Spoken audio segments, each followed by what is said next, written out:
Hey guys, this is Jennifer with Big Country Wildlife Rehabilitation Center. I am here with one of our skunks that we got in for quarantine out of Abilene. He is right here behind me and he's back here chilling out. We just got his cage cleaned up and he's been fed. He likes to get up on this top secondary story to kind of hide out in that corner. So he is in quarantine right now. Again, with our partnership with Abilene Police Department, we are able to quarantine these animals to reveal any signs of disease. If they don't, great.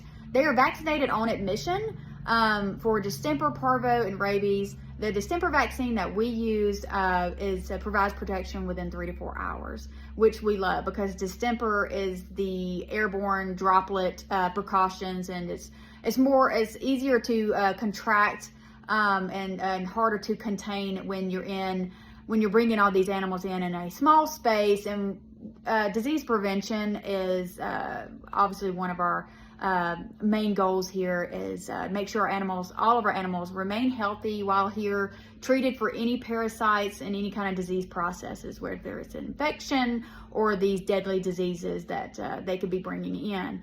Now, if any of these animals show any of these diseases, we unfortunately have to euthanize because there's no cure for rabies or distemper. And so the best approach, humane approach, is to euthanize the animal. Let me zoom in and let you guys meet this handsome boy. He is an adult. He came in out of North Abilene, and he has been with us since the 18th. We do quarantine our rabies vector species, particularly skunks and foxes, up to 21 days. We do have some of these animals reveal diseases after that 10-day mark, 2-week mark. And so we've decided to anywhere, depending on the species, between 14, 21 days. Raccoons, 10 days, 10 to 14 days, they're good, they're vaccinated, and if they're not showing any disease process by then, they typically or they do not have the disease. Let me show you guys this handsome boy. He is gorgeous. And it would have broke our hearts if, again, if we were not in the picture, unfortunately these animals would have been called upon and just euthanized for being a skunk or being a raccoon or being a fox. So I just want to give a word of advice for our community. If you see a skunk or a raccoon or a fox or even a bat, if you call, you're putting that animal at risk for being killed for simply being the species that it is. So please, if they are healthy and they are not showing any signs of disease, let them be, let them move on. And if they are too close for comfort and they're not leaving and they found a good shelter in your backyard, humane eviction works. Do not contact a trapper. When you contact the Wildlife Removal Service, they're either killed or they are just picked up and immediately taken somewhere else and dumped against Texas Park and Wildlife guidelines. They do not quarantine these animals. They do not vaccinate these animals. They do not give any anti-parasitic medications. They do not take to the vet for a health checkup to make sure that they're healthy. They simply remove them and then dump them elsewhere, separating families and killing them because these animals will not survive being dumped in unfamiliar territory. There's already an animal that's claimed that territory. It will either kill it or run it off. It will have no idea where food, water, or shelter is. And again, you may have taken a mother away from her babies. Think of being taken away and dumped in an unfamiliar environment, away from your child or children, not sure where to find shelter to hide from the elements, not sure to where water or even food is. Just think about that for a minute. Please do not call when you see these animals. Let them live. They live in our backyards. So let's meet this sweet boy that's currently in quarantine. If he's healthy, he's already received his vaccines. If he's healthy, he'll be released back in his natural habitat within 10 miles of where he is found. It is illegal to trap and relocate rabies vector species due to disease spread. Again, wildlife removal companies just trap and remove and release stuff somewhere else, and they are not within the 10-mile radius. And the only thing that they are doing is increasing disease spread and killing our native wildlife. Please contact us if you have any questions when it concerns these animals. We're happy to come and assist you if they're getting too close for comfort.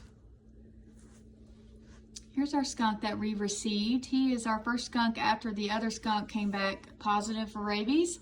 Well, as soon as he arrived on the 18th, he was vaccinated against distemper parvo and rabies. We treated him with Bravecto to help with any internal parasites. As you can tell, he does have a little bit of hair loss, and so we've had quite a few come in. Almost 50% of our skunks that have come in this season have came in with mites. He is having some tummy troubles, and so that's why I've got him inside the rescue, keeping a very close eye on him and trying to correct what's causing his tummy issues. But look how beautiful this skunk is. He just wants to live, and he found a beautiful environment for him, shelter to live in under someone's crawl space of their home. And I get it, their spray smells. They could be finding a female and mating, or simply just finding some food and getting too close for comfort. Again, humane eviction works, and how that works is if you have these big spotlights that you can put underneath your crawl space, under your sheds, a radio, a little portable radio, crank it up, play it for the next couple of nights, turn on some lights. These animals hate noise and they hate lights. They love it nice, dark, and quiet. If you make an environment inhabitable for them, they will pack up and move on their own. They have multiple den sites where they can claim as their home. And that's all you have to do. You have the supplies at your home. It's free. You don't have to call a wildlife removal service to pay them to just trap and dump elsewhere, defeating our purpose here, putting the animal at risk of being killed, and also you're just spreading diseases. We don't want to do that. If you contact us, we can bring them in if we can't get them to leave on their own. We keep families together. We vaccinate. We provide any kind of medical care if they need it. We give antiparasitics that keep them protected from fleas, mites, internal parasites like worms, and we actually do ensure they're healthy at release.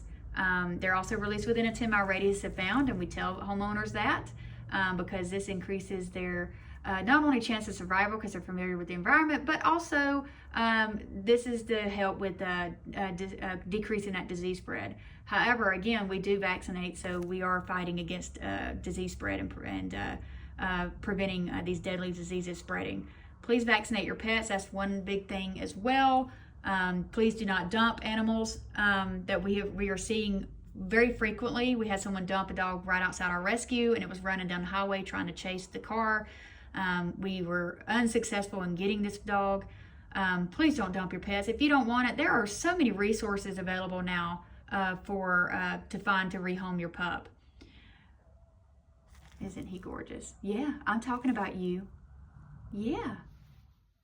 This year for Abilene Gives, a donation will help us continue vaccinating these animals and treating them for any kind of illnesses or infections. Your donation goes for the medical care of these animals. For us to continue responding to the calls from Abilene to bring these animals in, to give them that opportunity to have a life and not to be euthanized, to be protected against diseases and then be put back out in the wild where they belong. Abilene Gives is Tuesday, May 2nd. It is almost here. We are so excited and we appreciate the support from our community. We hope you guys have a blessed day and a wonderful weekend.